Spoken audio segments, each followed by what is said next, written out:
escape velocity, escape velocity, बहुत question है इस पर, इसमें बहुत सारे क्वेश्चंस हैं। escape velocity देखिए, इसका स्टार्टिंग कैसे करें। आप वर्टिकल मोशन अंडर ग्रेविटी पढ़ते हो, तो जब आप किसी पार्टिकल को वर्टिकली ऊपर की तरफ फेंकते हो तो पार्टिकल मैक्सिमम हाइट पर जाने के बाद लौट आता है, होता है ना ऐसा। When a particle is thrown vertically upward, then after reaching the maximum height particle वापस लौट आता है। क्लियर है। और जैसे जैसे पार्टिकल ऊपर जाएगा काइनेटिक एनर्जी घटेगी और पोटेंशियल एनर्जी बढ़ेगा। और जहां पे काइनेटिक एनर्जी जीरो होगी वहां से पार्टिकल लौट आएगा। ये सब कॉन्सेप्ट बनाइए। जहां पे काइनेटिक एनर्जी जीरो हो जाएगी वहां से पार्टिकल वापस हो जाएगा। बोलो क्लियर, बोलो बाबू बोलो, ये पॉइंट क्लियर है ना, बोलिए। Yes sir. हाँ, yes sir. when a particle is thrown, when a particle is thrown, when a particle is thrown vertically upward,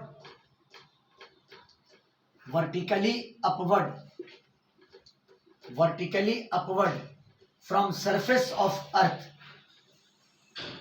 from surface of earth, from surface of earth, from surface of earth, है ना। it reaches to maximum height and then returns back, it reaches to maximum height, it reaches to maximum height, it reaches to maximum height and then returns back, और फिर वो return हो जाएगा, and returns back, वापस लौट आएगा। इतना तो क्लियर हो गया होगा। और ऊपर जाने के प्रोसेस में उसकी काइनेटिक एनर्जी घटेगी और पोटेंशियल एनर्जी बढ़ेगा, है ना। In the process of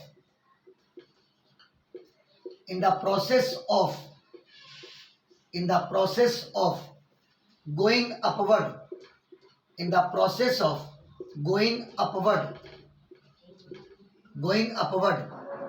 the kinetic energy decreases, यानी स्पीड घटता जाएगा, काइनेटिक एनर्जी का घटना मतलब स्पीड घटता जाएगा। The kinetic energy decreases, and the gravitational potential energy, and the gravitational potential energy increase करेगा। और जिस पॉइंट पर काइनेटिक एनर्जी जीरो हो जाएगी वहां से पार्टिकल बैक हो जाएगा, है ना। The particle will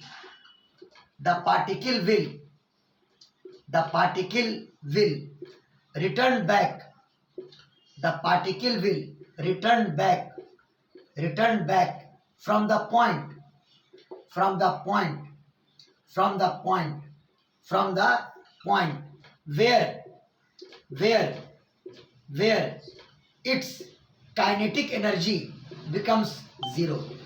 where its kinetic energy becomes zero, ये मैंने आपको एक लॉजिक बताया कि जब पार्टिकल को आप प्रोजेक्ट करते हैं ऊपर की तरफ, बात आई समझ में। लेकिन यहां पर लौटना नहीं है, पार्टिकल को अर्थ के ग्रेविटेशनल फील्ड से भाग जाना है, समझ गए, स्केप कर जाना है। यहां लौटना नहीं है, पार्टिकल को अर्थ के ग्रेविटेशनल फील्ड से स्केप कर जाना है, भाग जाना है। तो आइए, इतना इंट्रोडक्टरी लैंग्वेज के बाद हम लोग आते हैं स्केप वेलोसिटी के कॉन्सेप्ट पर। पहले स्क्रीनशॉट ले लो, स्क्रीनशॉट।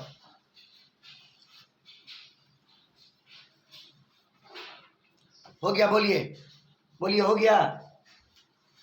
यस सर, हो गया। बहुत अच्छा। देखो बोर्ड पर, अगर मान लिया जाए हम अर्थ को एक स्फेरिकल शेप में लें, ये मान लीजिए अर्थ है, ये अर्थ का सेंटर और आर अर्थ का रेडियस, और कैपिटल एम मान लो अर्थ का मास है ना। दो डाटा मैंने माना, कैपिटल एम अर्थ का मास और कैपिटल आर अर्थ का रेडियस, है ना। Capital M is equal to mass of earth, is equal to mass of earth, is equal to mass of earth, और capital R is equal to radius of earth, radius of earth, earth का radius. Clear है। मान लिया जाए कि surface से, यहां से एक पार्टिकल को मैंने ऊपर प्रोजेक्ट किया विथ इनिशियल वेलोसिटी u, एक पार्टिकल को मैंने ऊपर प्रोजेक्ट किया विथ इनिशियल वेलोसिटी कितनी u, है ना। यहाँ बहुत कुछ आपको चेंज मिलेगा, तो ध्यान दीजिएगा। लेट इस पॉइंट का नाम दे दो ए, क्या नाम दे दिया ए, सरफेस से, समझ गए। Let a particle, let a particle, let a particle is projected, let a particle is projected from A, from A, और ये कहाँ है, अर्थ के सरफेस पर, on surface of earth, on surface of earth, on surface of earth with initial velocity u, with initial velocity u, with initial velocity u। बोलो clear, इतना में कोई डाउट नहीं होना चाहिए। चलो बोलो, तो ये बताओ कि ए पॉइंट पर पार्टिकल की काइनेटिक एनर्जी क्या होगी, हाफ mu स्क्वायर, क्या होगी, हाफ mu स्क्वायर। हाँ, आप कह सकते हैं initial kinetic energy half mu square. और अब एक नया बात, ए पर ग्रेविटेशनल पोटेंशियल एनर्जी क्या होगा, तो सुनो, इस टॉपिक में क्या पढ़ाए थे, दो पॉइंट मास m1 और m2 अगर r दूरी पर हो, ये काम कर चुके हैं हम लोग, तो बताओ ग्रेविटेशनल पोटेंशियल एनर्जी का मान माइनस जी m1 इंटू m2 अब बटा r, पढ़ाया था, बोलो पढ़ाए ये फॉर्मूला, बोलो, अरे बोलो। हाँ पढ़ाए। देखो ये पॉइंट ए इनसाइड नहीं है, सरफेस पर है, और या तो बाहर होगा। सरफेस या बाहर के लिए आप अर्थ को एक पॉइंट मास मान सकते हैं। अर्थ को क्या मान सकते हैं, पॉइंट मास। यानी ये सोच लो, हाँ तो ये सोच लो कि अर्थ का ये टोटल मास m ओ पर कंसंट्रेटेड है ना। ये मान लो कि अर्थ का ये टोटल मास कहां पर कंसंट्रेटेड है, ओ पर। तो ओ पर मास हो गया कैपिटल M, सुनो, ओ पर मास हो गया कैपिटल M और ए पर मास है स्मॉल m। तो दोनों के बीच की दूरी यानी अर्थ का रेडियस, अर्थ का रेडियस। तो बताओ इनिशियल ग्रेविटेशनल पोटेंशियल एनर्जी क्या हो जाएगा, minus G capital M into small m बटा r। बोलो समझ में आया कि नहीं आया, एक नया चीज समझे कि नहीं समझे, बोलो बोलो। हाँ ये सबसे सवाल बनेगा आपका, ये सबसे क्वेश्चन बनेगा आपका ग्रेविटेशन टॉपिक का। इनिशियल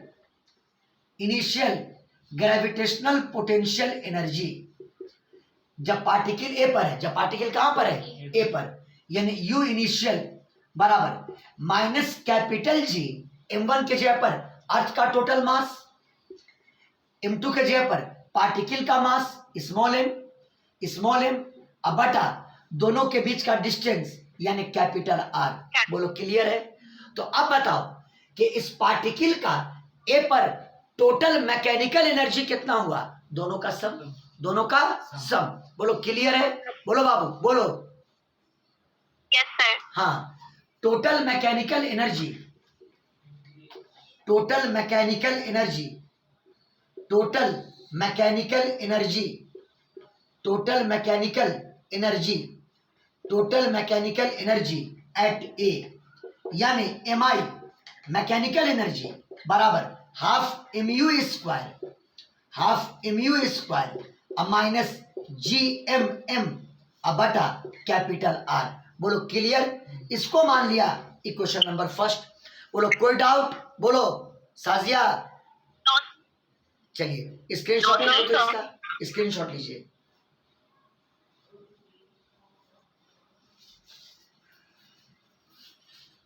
हो गया सर। अब आपने जब पार्टिकल को ऊपर फेंका तो मान लो पार्टिकल किसी टाइम पर सरफेस से h हाइट ऊपर है, सरफेस से h हाइट ऊपर है, इसको मिटा देते हैं। किसी टाइम पर मान लिया पार्टिकल P, यही पार्टिकल यहां पहुंच गया और सरफेस से h हाइट ऊपर आ गया, सरफेस से h हाइट ऊपर आ गया, स्मॉल h मान लिया। समझ गया बात को। Let after some time, let after some time the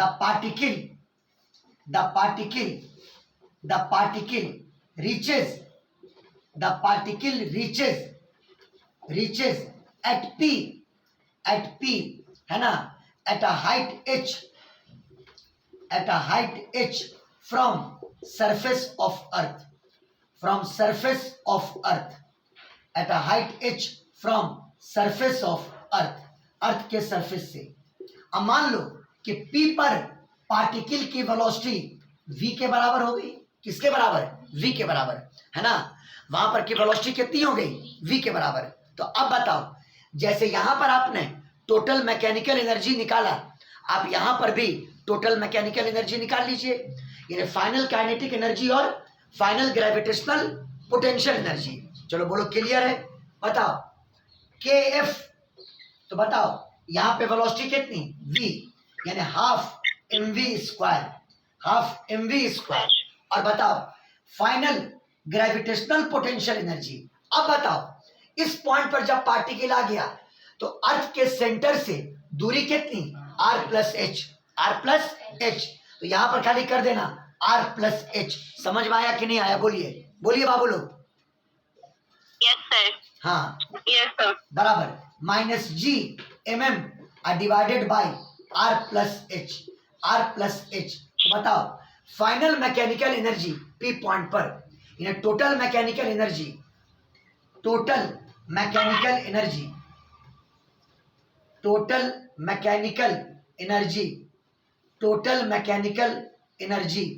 eight P पर टोटल मैकेनिकल एनर्जी यानी mf बराबर kf अब प्लस uf, अब बराबर kf का मान हाफ mv स्क्वायर और uf का मान minus G M M divided by r plus H.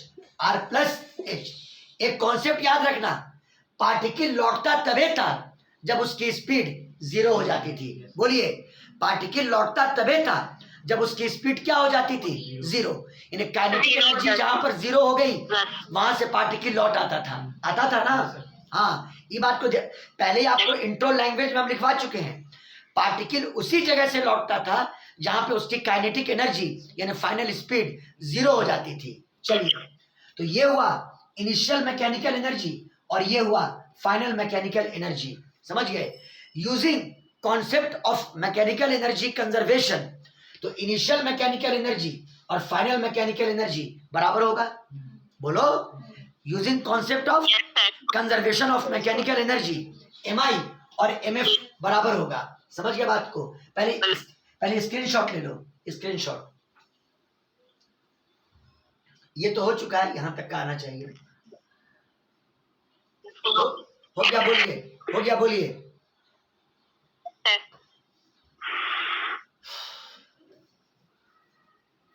from conservation of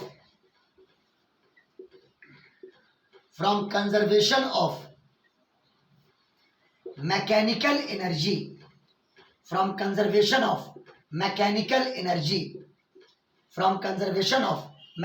energy, mi और mf बराबर था, mi और mf बराबर होगा।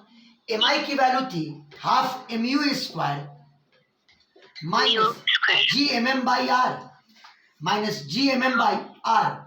और एम एफ है हाफ एम वी स्क्वायर अब minus G M M by R plus H, है ना। हम ज्यादा कॉम्प्लिकेटेड नहीं करेंगे, आपको बहुत इजी वे में समझा देंगे कि एस्केप स्पीड क्या है। समझ गए, इतना क्लियर है। बोलो, मैंने जस्ट यूज किया कंजर्वेशन ऑफ मैकेनिकल एनर्जी। बोलो क्लियर, बोलो। Yes, sir, clear. चलो स्क्रीनशॉट लो, स्क्रीनशॉट।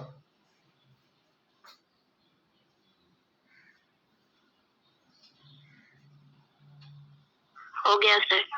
अच्छा चलिए, हो गया तो अब आगे देखिए। देखो यही है फाइनल काइनेटिक एनर्जी, है ना, और इसी के जीरो होने पर पार्टिकल लौटता है। यही मेन बात है, इसी के जीरो होने पर पार्टिकल लौटता है। और हम ऐसा करें कि इसी को जीरो ना होने दें, बोलना, इसी को जीरो ना होने दें। आयशा समझ लो बात को, इसी के जीरो होने पर, फाइनल काइनेटिक एनर्जी के जीरो हो जाने पर पार्टिकल वापस आ जाता है। अगर हम इसी को जीरो ना होने दें तो particle goes up goes up goes up चलता चला जाएगा, बोलिए ना जी, और अर्थ के ग्रेविटेशनल फील्ड से स्केप कर जाएगा, बोलो, और वापस कभी नहीं आएगा, बोलिए बोलिए। Yes sir. Yes sir. तो चलो आप इसकी वैल्यू निकाल लो, हाफ एम वी स्क्वायर का, half M V square, half M V square बराबर half M U square minus G M M by R, G M M by R, ये इधर आया तो प्लस, इसको ब्रैकेट में ले लो, अब plus G M M by R plus H, G M M by R plus H. चलिए आप निकाल लिए फाइनल काइनेटिक एनर्जी बराबर इतना अब प्लस इतना, बोलो क्लियर है। सुनो, ये जीरो हो जाएगा, पार्टिकल लौट आएगा। कुछ ऐसा सेटिंग किया जाए कि ये जीरो हो ही नहीं, ये जीरो हो ही नहीं, समझ में आया बात। कुछ ऐसा सेट करो कि ये फाइनल काइनेटिक एनर्जी जीरो हो ही नहीं, इन्हें पार्टिकल वापस लौटे ही नहीं, भाग जाए अर्थ के ग्रेविटेशनल फील्ड से। सोचो ये कब पॉसिबल है। इक्वेशन के राइट हैंड साइड में गौर करो, इतना माइनस इतना है, समझो, इतना माइनस इतना है। जैसे मान लीजिए a माइनस बी अब प्लस सी, ऐसा है। अब मान लो c एक पॉजिटिव नंबर है, जैसे ये एक पॉजिटिव नंबर है, समझिए बात को, ये एक पॉजिटिव नंबर है। तो सोचो अगर ये भी पॉजिटिव हो जाए, ये भी पॉजिटिव हो जाए, या अगर जीरो भी हो जाए, नेगेटिव खाली नहीं हो, ये टर्म या तो पॉजिटिव हो या तो जीरो हो, खाली क्या नहीं हो, नेगेटिव, तो ये कंफर्म हो जाओ, ये कंफर्म हो जाओ कि ये टर्म कभी जीरो नहीं होगा। बोलो क्लियर, बोलो क्लियर, बोलो। Yes sir. अरे बाबू, अगर ये टर्म जीरो भी हो गया, अगर ये टर्म जीरो भी हो गया तो सी बचा ना, सी बचा ना, बोलो। Yes sir. उसी प्रकार अगर ये टर्म जीरो भी हो गया तो हाफ एम वी स्क्वायर का वैल्यू इतना होगा ना, बोलो बोलो। Yes sir. हाँ, और अगर ये पॉजिटिव है तब तो पॉजिटिव प्लस पॉजिटिव और बड़ा वैल्यू हो जाएगा, बोलिए बोलिए बाबू। यस। Yes sir. इसका मतलब क्या हुआ कि अगर ये टर्म जीरो से बड़ा या जीरो के बराबर हो जाए, समझ गए, अगर ये टर्म जीरो से बड़ा या जीरो के बराबर हो तो फाइनल काइनेटिक एनर्जी पार्टिकल की कभी जीरो नहीं होगी, पार्टिकल की फाइनल काइनेटिक एनर्जी कभी जीरो नहीं होगी। बोलो कॉन्सेप्ट समझ में आया कि नहीं आया, कॉन्सेप्ट बोलो, बोलो कॉन्सेप्ट समझ में आया कि नहीं आया। Yes sir. नहीं आया, नहीं आया, नहीं आया, आया। हाँ। समझ गया सर। तो if half M U square, U मतलब इनिशियल वेलोसिटी, यू मतलब initial velocity, half M U square minus G M M by R greater than equal to zero, greater than equal to zero, then half mv square, half mv square that is final kinetic energy, final kinetic energy will never become zero, will never become zero, ये कभी zero नहीं होगा और particle कभी नहीं surface पर लौटेगा, वापस कभी अर्थ के ग्रेविटेशनल फील्ड में नहीं लौटेगा। समझ में आया बात, बोलो बोलो। Yes sir. हाँ, yes sir. kinetic energy Yes, will sir. never become zero, will never become zero, and so the particle will not return back, the particle will not return back to surface of earth, to surface of earth, particle कभी return back नहीं होगा to surface of earth. कितना easy way में हम लोगों ने समझने का कोशिश किया। बात आई समझ में? इसका मतलब ये कंडीशन आपको लगाना होगा, पार्टिकल रिटर्न ना हो उसके लिए आपको ये शर्त लगाना होगा। अब लगाइए उस शर्त को।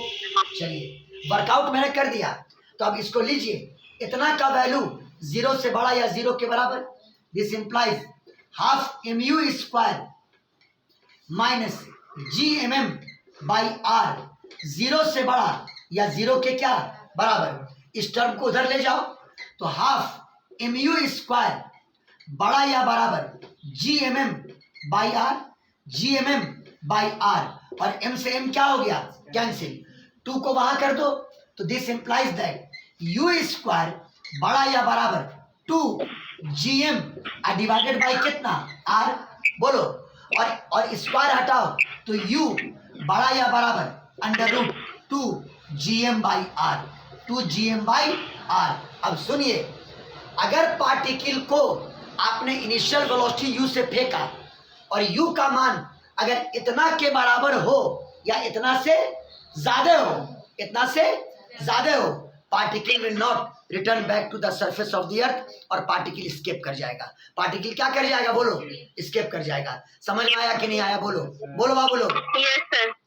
ना Yes, sir. बताओ, Yes, sir. कॉन्सेप्चुअली क्लियर है कि नहीं ये कॉन्सेप्ट?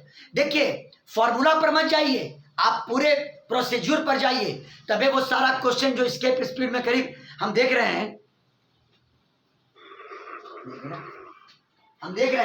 कि स्केप स्पीड में सेक्शन 8.8 को देखो, 38 नंबर से लेकर के 49 नंबर यानी 11 क्वेश्चन है स्केप स्पीड में, आप आराम से बना सकते हैं। समझ में आई बात? तो देखिए, तो u का वैल्यू यानी इनिशियल वेलोसिटी अगर इतना से ज्यादा या इतना के बराबर हो, पार्टिकल स्केप कर जाएगा, पार्टिकल रिटर्न नहीं आएगा। बात आई समझ में? बोलिए बाबू लोग, बोलिए बोलिए।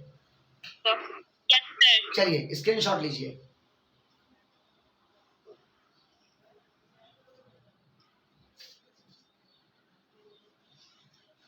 Yes, sir. चलिए ठीक है, बहुत अच्छा।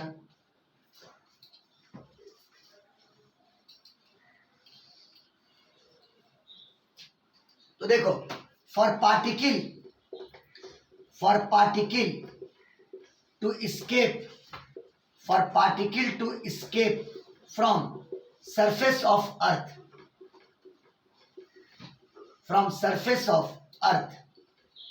पार्टिकल को अर्थ के सरफेस से स्केप करने के लिए u का वैल्यू यानी इनिशियल वेलोसिटी जिस वेलोसिटी से उसको प्रोजेक्ट किया, इनिशियल वेलोसिटी ग्रेटर देन और equal to under root 2GM by R। अगर अर्थ का कंसिडरेशन आपने किया है तो ये मास ऑफ द अर्थ और R अर्थ का रेडियस। यहाँ पर पार्टिकल का मास नहीं है, पार्टिकल का कोई मास नहीं है, यहाँ पे m है ना। इन केस ऑफ अर्थ मतलब अर्थ के सरफेस से स्केप करने के लिए, है ना। इन केस ऑफ अर्थ कहने का मतलब अर्थ के सरफेस से स्केप करने के लिए। In case of earth m is equal to mass of earth और r is equal to radius of earth. बोलो क्लियर? अच्छा, ये तो समझ गए कि इनिशियल वेलोसिटी का मान इतना से बड़ा या इतना के बराबर। तो मिनिमम वेलोसिटी क्या हुई, मतलब मिनिमम क्या हुई, मिनिमम यही ना हुआ मिनिमम। अरे बोलो ना, इतना से ज्यादा या इतना के बराबर, तो मिनिमम यही हुआ। हाँ, इससे कम से फेंकोगे तो पार्टिकल लौट आएगा। इससे अगर कम वेलोसिटी से फेंकिएगा तो पार्टिकल लौट आएगा, लेकिन इतना से अगर फेंकिएगा या इससे ज्यादा से फेंकिएगा तो पार्टिकल नहीं लौटेगा। तो बताओ, u का मिनिमम वैल्यू क्या होगा, under root 2GM by R। u का minimum value under root 2GM by R, और इसी को कहा जाएगा स्केप वेलोसिटी। इसी को क्या बोला जाएगा, स्केप वेलोसिटी। समझ में आई बात? क्या बोला जाएगा, स्केप वेलोसिटी। हाँ, इसी को कहा जाएगा स्केप वेलोसिटी यानी v बराबर under root 2gm divided by r, under root 2gm divided by कितना r, है ना। कैसे डिफाइन करोगे?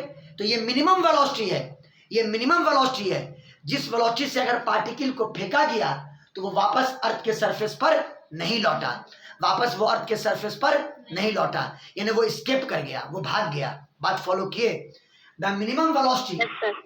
the minimum velocity, the minimum velocity, the minimum velocity with which particle when projected, particle when projected, particle when projected does not return back, does not return back, does not return back to surface, does not return back to surface, है ना, surface is called escape velocity. surface of earth बोल दो, surface of earth बोल दो, is called escape velocity, escape velocity, escape velocity, है ना। तो बताओ escape velocity का फॉर्मूला क्या हुआ? Under root 2gm by R. यानी अगर अर्थ के सरफेस से फेंकना है तो m अर्थ का मास, r अर्थ का रेडियस, r अर्थ का रेडियस। समझ में आई बात, है ना। v escape बराबर under root 2gm by R, under root 2gm by R. बोलो क्लियर है बाबू लोग, है ना। और ये फॉर्मूला किसी भी सेलेस्टियल बॉडी के लिए लागू हो जाएगा। अगर मान लो मून के सरफेस पर आपको स्पीड निकालनी है, स्केप स्पीड, मून के सरफेस पर, मून के सरफेस से किस वेलोसिटी से पार्टिकल को मिनिमम प्रोजेक्ट करें कि वो वापस लौट के ना आए, तो यही फॉर्मूला होगा। m हो जाएगा mass of the moon, r हो जाएगा रेडियस ऑफ द मून। समझ में आ गया? जनरलाइज कर दिए? बोलो बाबू लोग, बोलो। Yes, sir. हाँ, valid for any celestial object, बोलो क्लियर। मतलब कहने का मतलब क्या?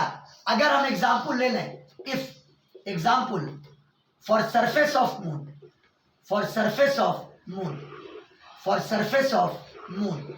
अगर मून के सरफेस की बात करें तो वहां पर जो स्केप वेलोसिटी होगी, सेम फॉर्मूला यूज करना, बराबर under root 2gm by R, under root 2gm by R, जहां पे m मून का मास और r मून का रेडियस, m हो जाएगा मास ऑफ मून और r radius of moon, r हो जाएगा रेडियस ऑफ मून। बोलो क्लियर है? बोलो बाबू लोग। मतलब ये जो प्रोसीजर मैंने डील किया, ये आपको समझ में आया कि नहीं आया? बोलिए। Yes, sir. Yes, sir. तो आज ग्रेविटेशन में आपका एक और टॉपिक क्रैक हो गया, स्केप स्पीड। मेरा रिक्वेस्ट है, चूंकि ताज़ा पढ़ाए हैं, उस क्वेश्चन बैंक में आप स्केप स्पीड के सवाल को एक नज़र जरा देख लीजिएगा कि आपसे कितना बनता है। नहीं तो अगला सवाल में सारा क्वेश्चन हम खुद बोर्ड पर डील करेंगे, अगर आप लोग ट्राई नहीं किए तो हम सारा क्वेश्चन खुद बनाएंगे। लेकिन हाँ, ये पूरे मेथोडोलॉजी को क्लियर कर लीजिएगा।